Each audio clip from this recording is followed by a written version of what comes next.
오늘은 요한복음 10장 22절부터 42절까지 오늘 말씀을 드리도록 하겠습니다. F1 그랑프리 하면은 미하엘 슈마허가 떠오르죠. 지금은 루이스 해밀턴이 그 기록들을 다 깼지만 F1 하면 미하엘 슈마허가 상징입니다. 그러니까 이 사람은 이제 90년대 타이거 우즈와 함께 이 스포츠계에서 가장 돈을 많이 버는 사람인데, 그 2010년도에 영암에서 F1 경기가 나왔을 때 이 미하엘 슈마허가 방문을 했습니다. 그때 이 F1 경기에는 그 경기장 위쪽에 패독 클럽이라고 VVIP 실들이 있습니다. 근데 그 당시에 한국에서 별로 사람들이 안 왔고 외국에 있는 사람들이 오질 않았어요. 원래 이 패독 클럽에는 VIP들, 귀족들이 와서 선수들과 인사도 나누고 그리고 파티하는 장소입니다. 귀족들이 사교하는 장소. 근데 미하엘 슈마허가 이 패독 클럽에 딱 와가지고 누가 있나 보니까 뭐 아는 사람이 있겠어요? 아무도 없죠. 근데 그 당시에 국내에서도 인원들이 많이 안 와가지고 거기 할 수 없이 뭐 군수, 거기 유지들 막 할아버지들 다 와가지고 있는데, 미하엘 슈마허가 이제 그 드라이버 복으로 딱 오니까 그 할아버지들이 저게 운전선가 보네. 저기 차 운전선갑이요. 이랬겠죠. 그 미하엘 슈마허가 뻘쭘해가지고 그냥 나갔다는 그런 일화가 있습니다. 미하엘 슈마허예요. 모르는 사람은 모르지만 F1의 영웅입니다. 그 운전수가 아니에요. 차가 아니에요. 그거는 F1은 머신이라고 합니다. 머신, 기계예요. 그리고 그 F1 그 핸들 하나가 5천만 원이 넘습니다. 근데 이 할아버지 할머니들이 뭘 알겠어요? 미하엘 슈마허가 누군지도 몰라요. 그냥 어떤 코쟁이 운전사인 줄 아는 거죠. 그러니까 모르면요, 이 사람이 얼마나 뛰어난 스타고 가치 있는 인물이고 유명한 사람인지를 모르는 거예요. 마찬가지로 한 걸그룹, 아주 유명한 걸그룹입니다. 그 사람만 유명해요. 그 걸그룹에서 이 통신사 여신으로 뽑혔던 S 모양이 그 안중근 의사의 사진을 보고 이 사람이 누구냐고 물어보니까 긴똑강이라고 하는 아주 어이없는 발언을 했어요. 긴똑강. 그 긴똑강이 김두한인지도 몰랐을 거예요, 그 친구는. 그 안중근 의사인데 안중근 의사가 갑자기 긴똑강으로 변한 거죠. 김두한으로 변한 거예요. 근데 긴똑강이 누군지도 몰라요. 근데 옆에 있는 그 그룹원들이 그렇구나, 긴똑강이구나, 다 그런 줄로 아는 거예요. 그러니까 무지가 이만큼 무섭습니다. 아무리 가치 있는 것, 아무리 유명한 것, 아무리 소중한 것을 준다 하더라도 그것을 알아보지 못하면요, 이게 참 큰일이에요. 하나님께서 이 땅에 빛으로 오셨죠? 구원자로 오셨죠? 아무도 영접하지 않았다고 그랬어요. 자기 백성도 영접하지 않았습니다. 요한복음 1장에 그걸로부터 시작하죠. 빛이 왔는데, 빛이 있는데 빛이 왔어요, 어둠 속에. 그런데 그 어둠이 영접하지 않았습니다. 영접해야 될 자기 백성들이 영접하지 않았어요. 왜? 무지하기 때문에. 오늘도 예수님이 계속해서 얘기하시죠? 이적을 베푸셨죠? 근데 유대인들이 뭐라고 하냐면, 오늘 22절에 유대인들이 애워싸고 가로되 당신이 언제까지나 우리의 마음을 의욕하여 하려 하나이까? 그리스도이거든 밝히 말하시오. 지금까지 예수님께서 계속 그리스도라고 얘기했는데도 밝히 말하래요. 자꾸. 뭘 말하라는 거예요? 지금까지 말하고 이적을 베풀고, 이 이적은 그냥 물리적인 이적이 아니라 그리스도를 나타내는 거야 라고 했는데도 불구하고 알아먹지를 못하는데, 알아먹지를 못하는 거예요. 어떻게 계속 얘기하겠어요? 요즘 애들이 하도 그 문해력, 어휘력이 딸리기 때문에 중의법 같은 그 뜻이 두 가지 이상이 들어가 있는 게 중의법이죠. 근데 그걸 중의법이라고 하는 거예요. 중학교 2학년. 그리고 너는 굉장히 이지적이야 하면 그게 굉장히 이성적이고 지혜롭고 지성적이라는 걸 얘기해야 되는데, 영어로 이지, 그건 또 알아가지고. 영어 애들 잘하잖아요. 내가 그렇게 쉬워 보이니? 이렇게 얘기한다는 거예요. 심지어 개도, 개가 야 밥 먹자, 밥이라는 단어에 딱 눈이 돌아가죠. 산책 가자, 산책. 그리고 간식. 요 단어는 걔들이 알아듣습니다. 근데 이 걔가 간식이라는 것을 알아듣잖아요. 근데 TV에 간이식에 대해서 계속 나오는 간이식. TV, EBS 명의의 간이식. 그 간이식이라는 단어가 계속 발음될 때마다 그 강아지가 계속 쳐다보는 거예요. 그 간식인 줄 알고. 이게 무지에서 나오는 어리석음이 이만큼 우리들 봐야 될 것을 보지 못하고 안 봐야 될 것을 보게 하는 그런 무지가 바로 우리 그리스도를 알아보지 못했던 거예요. 그 예수님과 지금 유대인의 그리스도의 관, 하나님의 뜻에 대한 성경의 해석, 말씀, 보는 눈 관점이 완전히 다른 거죠. 여러분 이 기독교계에도 개신교가 우리는 개신교고 캐톨릭이 있죠. 또 동방정교가 있죠. 그러니까 다 다르단 말이에요. 해석이. 다 다른 관점에서 이 예수 그리스도의 말씀을 보고 있어요. 근데 이게 지역마다 달라지고 이 선교를 했더니 그 지역화가 돼버리잖아요. 그러니까 캐톨릭도 그 유럽 캐톨릭이 다르고 남미 캐톨릭이 달라요. 완전 남미 캐톨릭 주술화가 됐어요. 한국 캐톨릭이 가장 아주 훌륭한 캐톨릭입니다, 여러분. 아프리카나 이 남미 캐톨릭의 카톨릭이 아니에요. 그리고 개신교도 개신교가 아니에요. 토착 신앙화가 돼버렸어요. 완전히 해석이 달라졌단 말이에요. 그러니까 그들이 얘기하는 하나님이, 그들이 얘기하는 말씀이 완전히 이상한 말씀이 돼버렸죠. 우리도 개신교는 성경 해석, 이 성경이 중심이란 말이에요. 그래서 이 성경 해석에 대한 어느 정도의 자유로 말미암아 교파별로 나눠졌어요. 장로교가 있고 감리가 있고 오순절, 순복음이 있고 침례교는 이 칼뱅의 그 제세례파, 그 박해이에서 침례교의 원료는 제세례파거든요. 제세례파라는 것은 이 세례를 다시 받아야 된다. 근데 다시 안 받아도 된다. 한 번이면 된다. 아니다. 다시 받아야 된다. 믿음이 있을 때 다시 받아야 된다. 그것을 가지고 이제 칼뱅이 핍박을 하고 제세례파 사람들을 이제 죽였죠. 그래서 침례교는 해석의 자유가 있습니다. 그러니까 침례교 목사님들 칼라가 다 달라요. 장로교가 다르고 감리교가 또 달라요. 감리교는 이제 알미니안 쪽, 요한 웨슬레. 요한 웨슬레는 사실 신학이 있었던 건 아니고 그 요한 웨슬레의 책들을 가지고 후대가 이제 신학을 만들어 온 거고, 장로교는 칼뱅이에서 이제 교리를 이제 많이 만들었죠. 칼뱅이 직접 교리서를 썼고, 그러니까 다 다릅니다. 근데 지금 현재에는요, 한국에 그런 교파의 특성이 거의 없어요. 잘 나가는 교회가 교리가 되고 진리가 되는 겁니다. 그러니까 지금 잘 나가는 교회, 뜨는 교회의 성경 공부, 전도 방법, 그 세미나, 프로그램, 그 설교 방법, 그 목사의 그런 것들을 다 배워서 주입을 시키는 거죠. 주입을. 어떤 부산에 있는 모 목사가 우리 한국 교회를 위해서 성령께서 이 세미나를 열어라 해가지고 막 연다고 이렇게 헛소리를 하더라고요.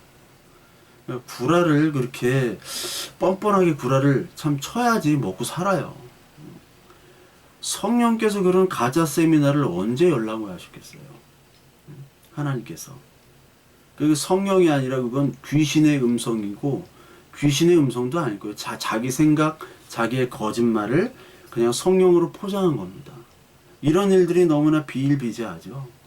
그렇게 이상한 교회들, 잘못 복음을 전하는 교회들이 오히려 이런 코로나 시대 때 얼마나 큰 불경기입니까? 얼마나 큰 경제적 위기예요. 그런데도 불구하고 헌금이 더 많이 거친대요. 참 이상한 일입니다.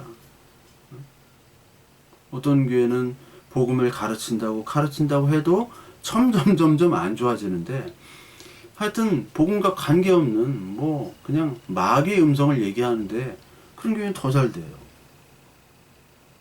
우리의 한국 교회가 이제 새마을 운동식의 교회. 새마을 운동은 전 세계 유례 없는 최고의 성공한 운동이죠. 인간으로 볼 때는 아주 훌륭한 운동입니다.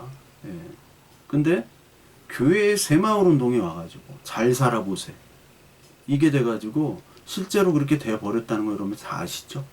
근데 이게 잘 살아보세가 돼버리면, 하나의 말씀이 없이 해버리면 이게 모래 위에 쌓은 집이 돼버려요. 갑자기 예수 그리스도를 믿지도 않는데 한번 잘 살아보겠다고 교회로 막 몰려들었어요.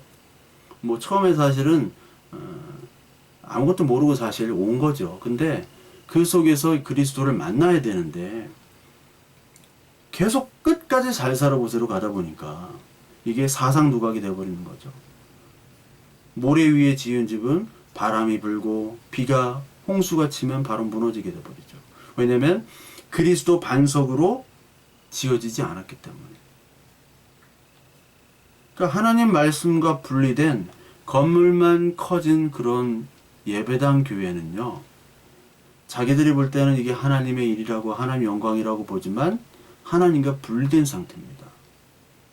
교회라는 것은 여러분들이 잘 아시다시피 건물이 아니잖아요.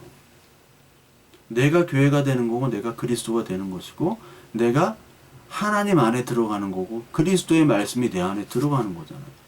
그 전까지는 하나님과 전혀 관계없이 살다가 내가 이제 하나님 안으로 들어가는 겁니다. 하나님이 나를 찾아오신 거죠.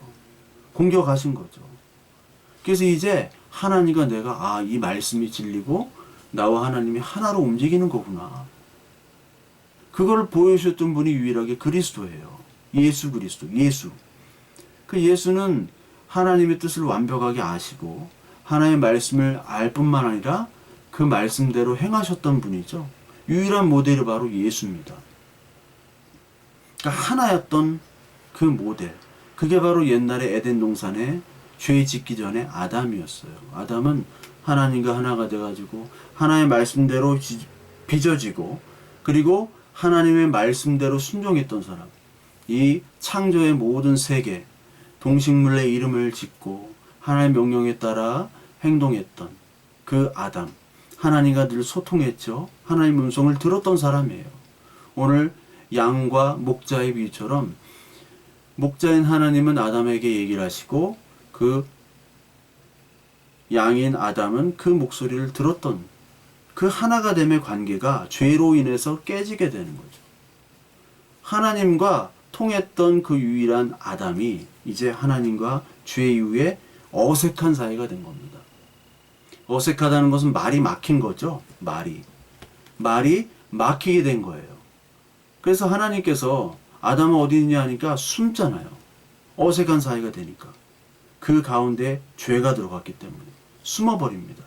하나님의 말은 듣지 않고 뱀의 말을 들어서 뱀의 말이 내 마음속에 들어갔기 때문에 이제 하나님의 말과 뱀의 말이 뒤섞이는 거예요. 그래서 하나님과 내 사이에 어색하게 됩니다. 사람과 사람과 싸워도 싸우면 어색해지잖아요. 친한 친구끼리 싸우는데 어색해지잖아요. 부부끼리 싸우는데 어색해지잖아요. 말이 막히는 겁니다. 근데 그 어색했던 죄로 인해 단절됐던 그 관계를 예수 그리스도께서 회복시키러 온 거예요. 그게 첫째 아담이 마지막 아담이 첫째 아담을 회복시키러 왔다고 얘기하시죠. 고린도전서 15장 45절에 그렇게 나옵니다. 45절에 보면 기록된 바 첫사람 아담은 생명이 되었다함과 같이 마지막 아담은 살려주는 영이 되었나니 그러나 먼저는 신령한 사람이 아니요 육의 사람이요 그 다음에 신령한 사람이니라. 첫사람은 땅에서 났으니 흙에 속한 자이거니와 둘째 사람은 하늘에서 나셨느니라.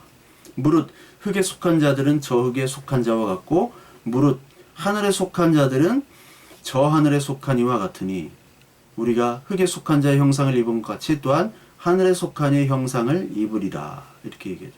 첫째 아담의 이 죄, 이 자기의 그리고 하나님부터 멀어진 이 죄를 마지막 아담인 예수 그리스도가 회복시키러 오신 분이죠. 그 죄라는 것은 뭐냐면 인간의 모든 행위들이 다 죄예요.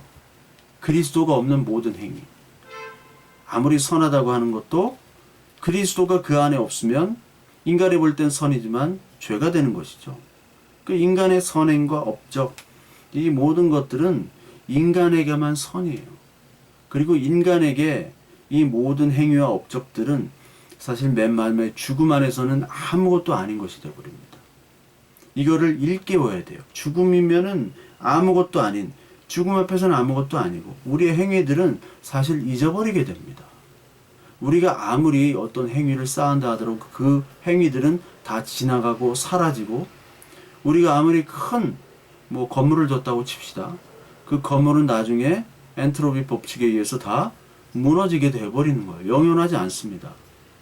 내가 치매에 걸릴 수도 있는 것이고 다 상실되는 거예요.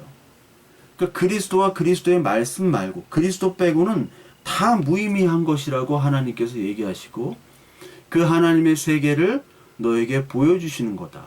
그 하나님의 관점을 너에게 주입시키는 것이죠.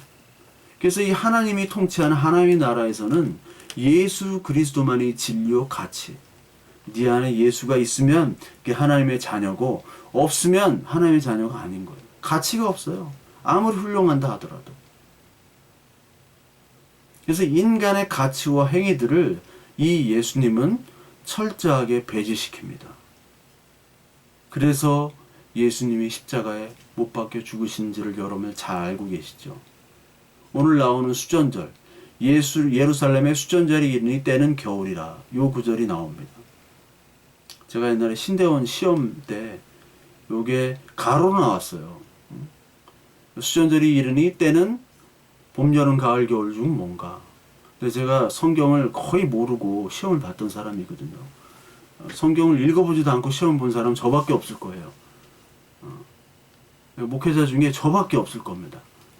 성경을 아무것도 모르고 신학대학원 시험을 보니, 근데 그 연필을 굴리다가 겨울은 좀 추울 것 같고 여름은 좀 더울 것 같고 봄이면 가을 같은데 가을이 좀 낫지 않겠나 해가지고 가을로 썼다가 이제 틀렸죠. 예. 하여튼 이 수전절은 공식적인 절기는 아니죠. 예수님이 그 하나님이 지정한 그 공식적인 절기는 아닙니다. 이 수전절은 사실 지금은 가장 큰 절기예요. 예전에 수전절 그 행사를 생중계로 한번 본 적이 있거든요. TV로. 그 아르헨티나에서 본 적이 있었는데 어마어마하게 크게, 그리고 그 가장 중요한 절기가 바로 수전절이구나라는 걸 느낄 수가 있었어요. 수전절. 그러니까 이 수전절은 하나님이 정한 절기는 아니고 인간이 만든 절기잖아요. 인간이.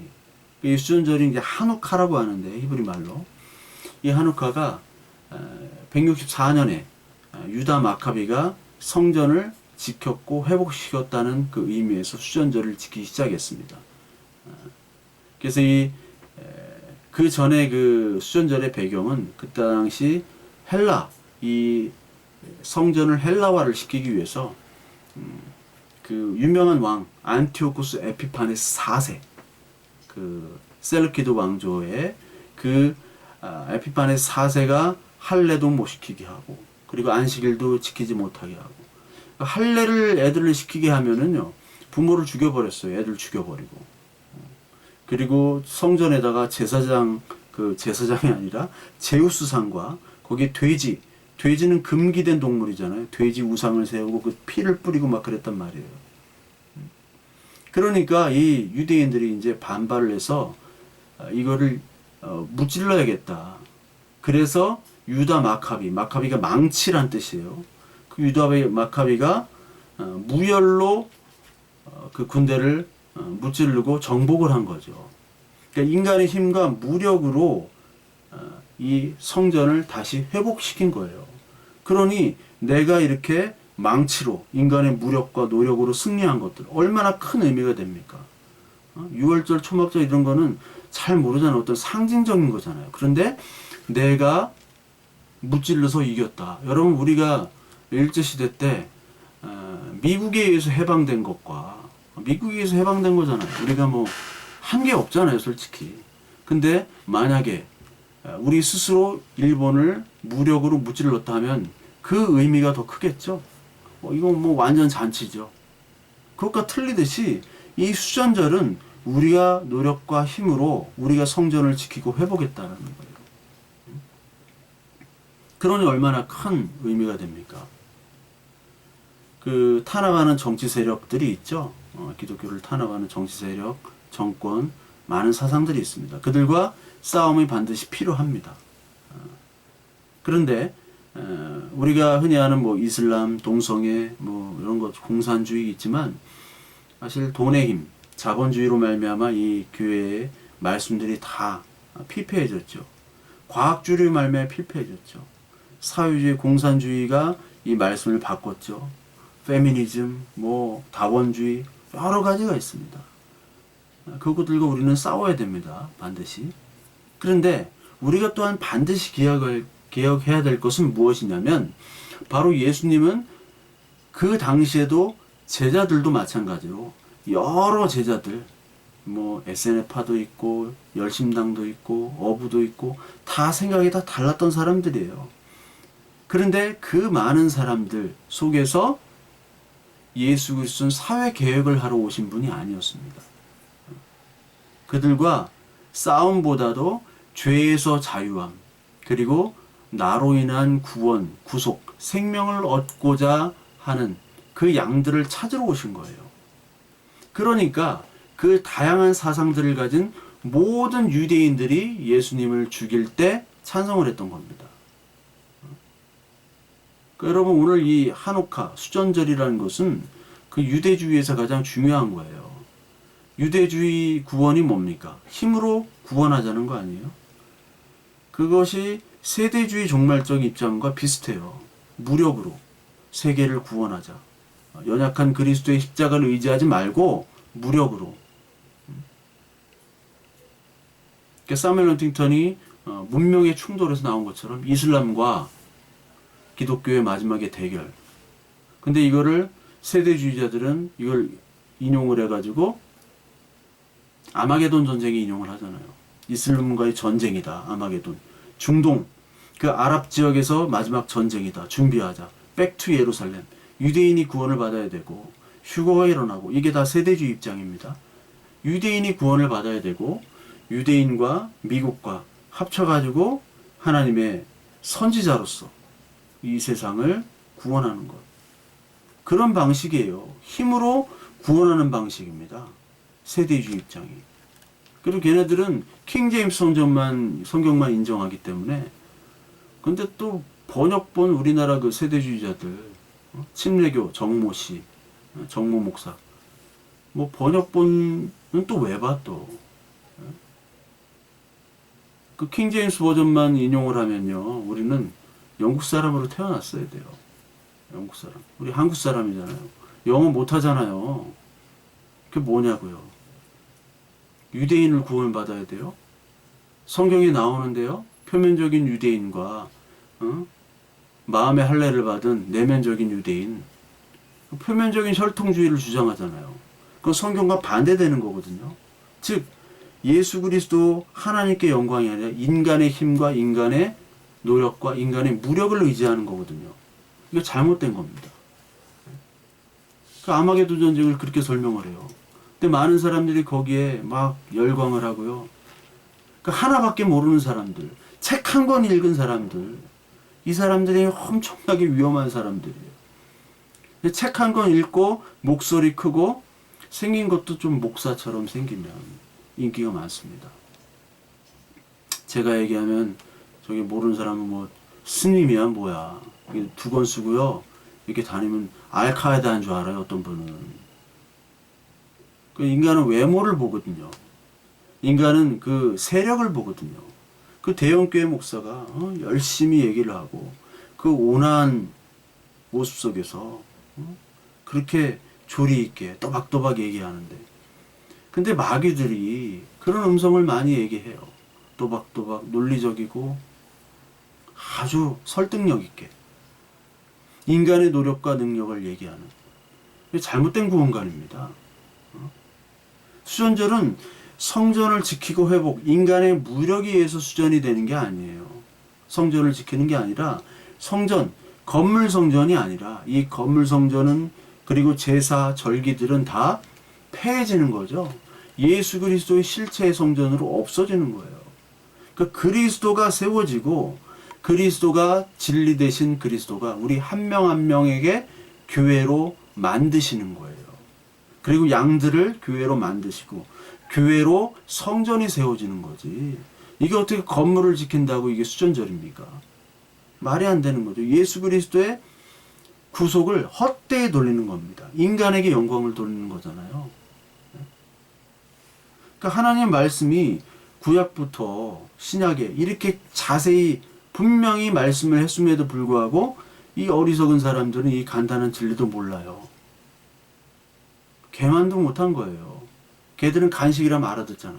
물론 간이시라고 할 때 뭐 간식으로 알아듣지만, 예? 이 간단한 진리를 가증한 제사를 유대인의 힘으로, 이게 다니엘서에 나오거든요. 다니엘서 9장, 10장, 12장에 이 수전절 의미처럼 이렇게 나와요. 그런데 그 가증한 제사, 이게 에피파네스를 본질적으로는 그 1차적으로 설명하지만, 가증한 제사라는 것은 우리가 믿음으로 하지 않는 모든 제사와 그리고 우리의 노력과 우리가 하나님을 섬긴다고 하면서 우리 힘으로 하는, 우리 힘을 의지하고 하나님만을 전적으로 의지하지 않는 거짓 믿음을 사실 가증한 제사라고 얘기하는 거예요. 1차적인 의미로는 그 에피파네스를 의미하죠. 다니엘서 9장, 11장, 12장 계속 나옵니다. 이 가증한 제사. 그걸 회복하겠다라고 다니엘을 통해서 하나님이 얘기하세요. 근데 이 수전절을 육체로 지키는 수전절이면 성령으로 시작했다가 육체로 끝나는 게 되어버리죠. 갈라디아서 2장, 우리 한번 보겠습니다. 갈라디아서 2장 16절에 보면, 사람이 의롭게 되는 것은 율법의 행위로 말미암음이 아니요 오직 예수 그리스도를 믿음으로 말미암는 줄 알므로 우리도 그리스도 예수를 믿나니 이는 우리가 율법의 행위로서가 아니고 그리스도를 믿음으로써 의롭다함을 얻으려 함이라. 율법의 행위로서는 의롭다함을 얻을 육체가 없느니라.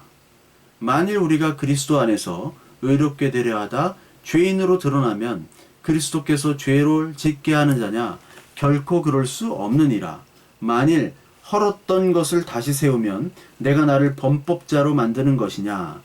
내가 율법으로 말미암아 율법에 대하여 죽었나니 이는 하나님에 대하여 살려 함이라. 내가 그리스도와 함께 십자가에 못 박혔나니 그런즉 이제는 내가 사는 것이 아니요 오직 내 안에 그리스도께서 사시는 것이라. 이제 내가 육체 가운데 사는 것은 나를 사랑하사 나를 위하여 자기 자신을 버리신 하나님의 아들을 믿는 믿음 안에서 사는 것이라. 이거죠. 그렇게 하나님께서 주시는 이 은혜를 의지하지 않고 인간의 무력에 의해서 성전, 그 건물 성전을 유지하겠다 하는 것은 바로 성령으로 시작했다가 육체로 마치는 거예요. 헐었던 것, 예수 그리스도 헐었던 것을 다시 세우는 게 되어버립니다.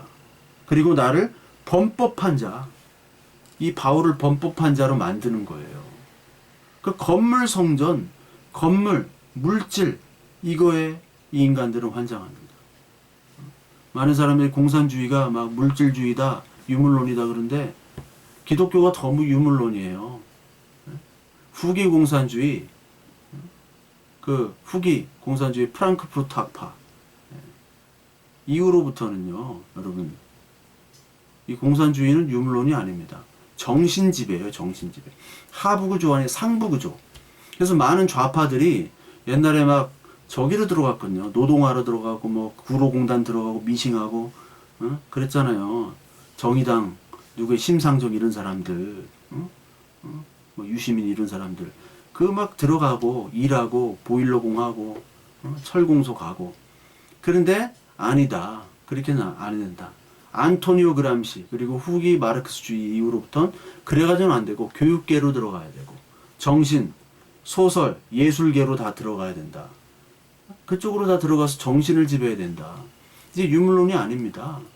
오히려 기독교가 완전 유물론에 빠져가지고 막 물질이랑 환장을 하는 거예요. 물질이랑. 여기 수전절, 성전을 지킨다. 이 건물을 지키는 거예요. 건물 지키려고 막 난리 나잖아요. 교회 30년 이상 다니는 분들 대부분이 한 번씩은 뭐 규모 있는 교회입니다. 성전 건축이라고 해가지고 건축공금 했을 거예요. 네, 건축공금 작정하고. 제가 아는 어떤 분은 3번을 냈어, 3번. 그 3번을 이사 다녔다는 거예요, 3번을. 교회를. 전 세계 역사상 교회가 3번 건축하는 건 없어요. 전 세계 기독교 역사상. 보통만 20년 후에 또 건축하고, 또 20년 후에 건축하고. 제가 있던 옛날에 처음 다녔던 교회는 막 비도 새고요. 교회 예배당이 되게 작은데 한 4, 500명이 예배 드리니까 뭐 사부 막 이렇게 드리고 그런 거 건축하는 건 누가 뭐라고 합니까? 건축해야죠. 근데 멀쩡한 건물 사람도 뭐 이렇게 많지도 않아요. 그런데 건축을 해야 세련되게 해야지 사람들이 온다. 이 마인드 자체가 유물론이죠. 전혀 성경을 모르는 사람들이 참 성전이 뭔지를 모르는 사람들 그거 짓다가요 교회가 난리 나고 넘어가고 그거 지으면 꼭 목사 내쫓고 그러더라고요. 교인끼리 싸우고 교회 짓다가 교회 무너져요. 참 성전이 무너져요. 큰 건물 콘크리트는 세웠지만 진짜 예수 그리스도의 진리만 의지하는 교회는 세워지지 않는 경우가 너무나 많습니다. 제자들이 막 전도하러 보냈더니 제자들이 뭐 내가 막 말하니까 귀신이 나가고 그런 거에 막 기뻐하잖아요. 근데 예수님께서 그런 거에 기뻐하지 마라. 네가 능력을 행한 건 네 능력도 아니고 네가 함으로써 그런 어떤 카타르시스 쾌감을 느끼지만 그런 거에 기뻐하지 말라는 거예요. 그런 거에 기뻐하지 말고 하늘에 그 하나님 나라에 너의 이름이 기록된 것에 기뻐하라고 예수님이 얘기하시죠. 그래야 돼요. 근데 우리는 너무 그냥 물질적인 거에만 기뻐합니다. 교회도 물질이고 기도도 물질이고 다 물질적인 것. 그 건물 성전을 회복하고 건물 성전을 만들어주는 그 메시아를 이 인간들은 원하고 유대인들이 원했던 거예요. 동서고금 인간의 모습 다 그렇습니다. 저도 그러고 다 그래요. 물질적인 거 보이는 것들 인간의 힘과 노력에 의지하는 것. 하나님의 은혜는 뭐냐? 인간의 힘과 노력에 힘을 실어주는 플러스 알파로만 생각하는 거예요. 이 사람들은. 초자연적인 능력. 내가 열심히 하고 내 뜻대로 사는데 여기에 그 운이 조금 더하면은 더 잘 될 것 같아. 거기에 하나님이 필요하니까 기도를 하고. 그런 하나님의 부수적인 존재로 돼버리는 거예요. 이게 큰 문제거든요. 그 예수님께서 그렇게 얘기하고 또 얘기하는데도 모르는 거예요. 모르는 겁니다. 전혀 하나님과는 다르기 때문에. 그리스도거든 밝히 말하시오. 전 이 구절을 보면 옛날에 뭐 전설의 고향 같은 데 보면은 사람이면 나오고 뭐 귀신이면 물러가라. 이런 장면이 꼭 생각나더라고요. 네 정체를 밝히라. 정체 밝혔잖아요. 근데 안 들려. 왜 들리지 않느냐? 왜 믿지 못하느냐? 하나님 양이 아니기 때문에 그래요. 하나님 자녀가 아니기 때문에 그래요. 바라는 메시아가 아니거든. 내가 원하는 메시아가 아니거든. 그리스도 우리 죄를 위해서 오신 분이 아니라 나의 이 땅의 유익을 위해서 이 메시아가 되어야 되기 때문에 이 사람들은 하나님의 음성이 들리질 않습니다. 유대계 전통과 율법주의 이것들은 행함과 열심과 이런 것들로 무장되어 있기 때문에 그것들을 예수님께서는 인정하지 않아요. 그걸 인정하는 순간 이 사람들 구원이 안 돼요. 구원이란 것은 오로지 그리스도 예수의 은혜서만 그 피로만 구원이 되는 건데 이 율법주의 유대주의자들은 그거는 플러스 알파고 우리의 행위와 열심이 중요한 거거든요. 그러니까 하나님의 자녀 외에는요. 이 아무리 열심히 해도 인정받지 않는다고 하나님이 얘기하셨어요. 근데 인정해 달라는 것은 하나님의 자녀가 아닌 거죠. 속썩이는 아들이 있고요. 그리고 너무나 완벽한 남의 자식이 있다고 봅시다. 내가 정말 거대 기업을 하고 있는데 정말 내 친자식이 물려주면 1년이면 망할 것 같고 근데 저 옆집에 있는 아들을 완벽한 아들에게 물려주면 정말 세계적인 글로벌 기업이 될 텐데 근데 혈육이 아니잖아요. 내 자식이 아니잖아요. 물려줄 수도 없고 그 아들이 아무리 완벽한들 내 자식이 아닌 거예요. 성경에서는 너희는 내 백성, 나는 너희 하나님이라고 얘기하죠. 그 예수 그리스도 신약 시대 때는 아빠입니다. 아빠. 옛날에는 그 하나님의 하나님이라고 부르지도 못했던 그런데 예수님 시대 때는 그냥 아빠예요. 아빠. 아무리 열심히 한들 내 자식이 아니에요. 내가 내 것들을 줄 수가 없어요. 그 율법주의는 어떻게 보면 하나님 없는 자수성가라고 보면 돼요. 자수성가. 힘든 일, 자랑스러운 일. 얼마나 대단합니까? 정재용 회장 같은 분 진짜 혈혈단신 강원도에서 와가지고 아무것도 없는 사람이 대단한 분 아닙니까? 얼마나 대단해요. 자수성가. 그 대단한 분한테 어떤 조언이 잘 안 되죠. 조언을 할 수가 없어요. 대단한 분이기 때문에. 조언이 안 들어가요. 내 노력과 경륜에 갇히게 돼요. 조언과 도움 불필요하다고 생각해요. 왜? 내가 하면 다 성공하니까. 나는 똑똑하고 노력을 하니까.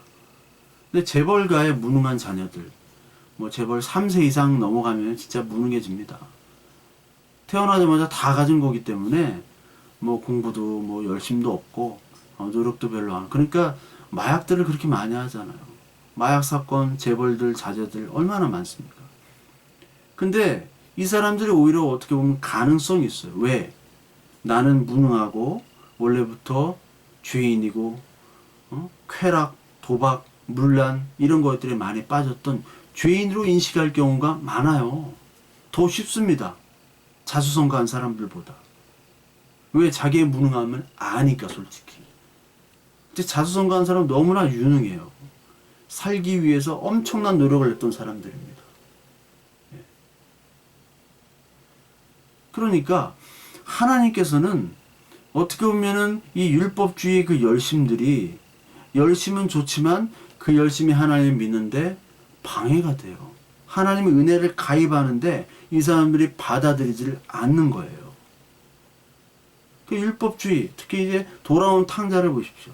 돌아온 탕자 얼마나 방탕했어요. 근데 우리 아버지는 나중에 최고 재벌인데 정말 그리스도처럼 살다가 아버지 집에는 먹을 것이 많은데 그를 깨닫게 되잖아요. 그때 가는 거예요. 근데 이 탕자가 자수성가를 해봤어 봐요. 아버지는 그냥 부자지만 나는 저 부자가 될 수 있어. 아버지 집을 안 갑니다. 이렇게 하면 더 부자가 되고 저렇게 하면 더 부자가 되고 안 갑니다. 아버지 집에 먹을 거 있지만 내 집에는 더 많이 있지롱. 아버지를 찾질 않아요. 돌탕 무능력한 아들이니까 돌아가는 거예요. 근데 그걸 받아주잖아요. 그게 아버지와 아들의 관계, 아빠와 아들의 관계예요. 그게 바로 성경이 얘기하는 겁니다. 이 율법주의의 열심, 이 율법주의는요, 하나님과 너는 아무것도 아닌 그냥 남남이다라는 걸 얘기해요. 율법주의는. 그래서 마태복음 7장 24절에 뭐 주의 이름으로 선지자 이름으로 뭐 고치고 이것도 고치고 저것도 고치고 했지만 내가 너를 모른다라고 얘기를 하거든요. 그렇죠? 잘 모른다. 내가 너를 알지를 못한다. 그 이유가 뭐냐? 아들이 아니기 때문에. 네가 열심히 했는데 거기 보면 다 행위만 얘기하거든요. 내가 했다. 자기 행위만을 칭찬받기를 원해요. 주님 내가 이런 행위 했으니까 주님 칭찬해 주세요. 그런 뉘앙스거든요. 아니야. 너 칭찬받을 거 못 돼. 그런 거 얘기하지 말고 주님밖에 없습니다. 그 고백을 원하는 거예요. 아빠밖에 없어요. 그걸 원하는데 칭찬해 달라고 하니 내 행위에. 넌 내 자식 아니구나. 넌 남의 자식이구나. 남의 자식이 자수성가 해가지고 열심히 해가지고 아주 큰 재벌 회장에게 잘 보이려고 내 자식 삼아달라고 양자를 삼아달라고 자식 흉내내고 이렇게 하는 게 외식 아닙니까? 외식. 그리고 진짜 자식으로 막 착각하는 거예요. 허경영처럼 뭐 이병철 양자라고 이렇게 아마 삼성에서 고소 안 하는 거는 하도 어이가 없어서 고소를 안 할 거예요. 재용이가 내 동생이고 막 허본자 맨날 그런 얘기 하잖아요. 자식으로 착각하는 건 이게 거짓 믿음이라고 하는 거예요. 성경에서. 그 외식과 거짓 믿음. 자식처럼 흉내를 내는 것. 그리고 자식으로 착각하는 것. 이거 다 남의 자식이기 때문에 그래요. 율법주의는 하나님과 전혀 관계없는 남남이라니까요. 그러니까 뭐 물질, 인본, 반, 그리스도의 은혜 이것들이 다 율법주의와 함께 있는 것이죠. 그러니까 우리를 보면요. 너무 세상에 관심이 있으려고 하는 사람들이 너무 많습니다. 세상의 정치, 사회, 경제, 뭐 사상들 그런 것들 기본적으로 알아야 되지만 말씀보다 더 관심이 있어가지고 거기에 매몰되는. 그래서 예수 그리스도를 믿는 사람끼리 정치 가지고 싸우고 막 응? 맨날 싸우잖아요. 그 왜 그런 거예요? 왜 싸워요 도대체? 예수님은 아무 파도 아니에요. 당이 있다면 천당파. 좌파도 아니고 우파도 아니고. 좌우가 합작해가지고 예수님 죽였잖아요. 서로 좌우가 옛날에는 적대시하고 서로 원수였는데 예수님 죽일 때만 모든 사람들이 다 하나가 돼요. 친구가 됐다고 얘기하잖아요. 헤롯과 그 누구죠? 빌라도. 빌라도가 친구가 됐다. 성경에 나오잖아요. 세상과 관심, 칭찬 이것을 받으려고 하는 사람들이 다 건물 예배당 추구하는 사람들이에요. 교회가 이런 일을 좋은 일을 했다. 광고하려고 하고. 뭐 자꾸 광고를 하려고 해요. 세상에. 세상 사람들은 믿음이 모르기 때문에요. 세상 사람들이 교회 칭찬하는 건 다 가짜예요. 말씀을 모르고 믿음이 없는데 세상 사람들이 야 저 교회는 참 진짜 교회네. 무슨 진짜 교회예요? 지들이 진짜 믿음을 모르는데. 세상 사람들의 칭찬을 받을 필요가 없어요. 그렇다고 뭐 개판치라는 얘기 아니에요. 하나님만을 은혜를 가지고 하는 사람들은요, 사람에게도 너무나 하나님처럼 하잖아요. 이 형제, 보이는 형제에게 사랑을 베푸는 그게 나타납니다. 얘기 안 해도 돼요. 그 사람들은 막 더 나은 세상을 위한 뭐 파워 리더를 원하고 이 세상 선한 영향력, 그 선한 영향력 좀 그만 얘기해요. 선한 영향력. 교회의 선한, 그거는요, 다 세상의 관점에서 선한 영향력만 얘기하는 거더라고요. 그리스도의 영향, 그리스도의 피만을 가지면 돼요, 우리는. 조지 나이프라고 리더십 그 교수가 있습니다. 그 사람이 소프트 파워, 그리고 하드 파워, 이것을 겸비한 스마트 파워가 지금 이 시대의 리더가 필요하다. 소프트 파워, 끌리는 매력이에요. 설득하는 능력. 하드 파워, 힘과 돈이 있어야 돼요. 그러면서 비전을 제시해야 되고 소통을 해야 되고요. 그리고 그 조직의 보상과 징계를 철저히 해야 돼요. 근데 예수님한테 비전을 제시하라고 했더니 나는 이제 요나의 표적밖에 없다. 이렇게 얘기해요. 비전도 없어. 나는 이제 하늘로 올라간다. 소통을 잘하는 것 같다가 이제 십자가에 침묵하고 더 얘기를 안 해줘. 이적도 안 보여줘요. 소통도 안 돼. 조직 보상 체계. 안 믿으면 죽고 믿으면 산다. 이 얘기만 계속 하시잖아요. 뭐야, 리더가 아니잖아요. 그러니까 이 사람들이 죽여야겠다. 그게 죽인 겁니다. 하나의 말씀, 이 목자의 말씀을 듣지 아니하고 이 땅의 소리만 관심 있어 하는 사람들 너무나 많죠. 이게 예배당주의자고 수전절주의자들, 그리고 건물 성전, 건물 조직, 이것들이 믿음인 양, 이게 하나님의 일인 양 생각하는 사람들의 모습이에요. 저와 여러분들이 정말 하나님의 어린 양이라면 이 땅에서의 보상, 그리고 뭐 정치, 경제, 철학, 다 내 관점에서 고집하고 이런 것들이 버려지게 돼야 돼요. 저 사람이 진짜 크리스찬이구나, 아니구나. 그게 버려진 사람이 크리스찬입니다. 크리스찬인처럼 흉내내는데 내가 하나님의 말씀을 전하고 하나님의 자녀라고 얘기하면서 어떤 정치 세력과 결탁하고요. 거기에 주장만 얘기하고 어떤 철학 사상을 접목시켜서 그것만 주장하고요. 그리고 물질과 기복을 얘기하고 예배당 그 건물만을 사랑하는 교회, 예배당 교회당만 사랑하는 모습이 있다면요, 여러분 하나님의 양이 절대 아닙니다. 하나님의 양은 그런 모습을 보일 수가 없습니다.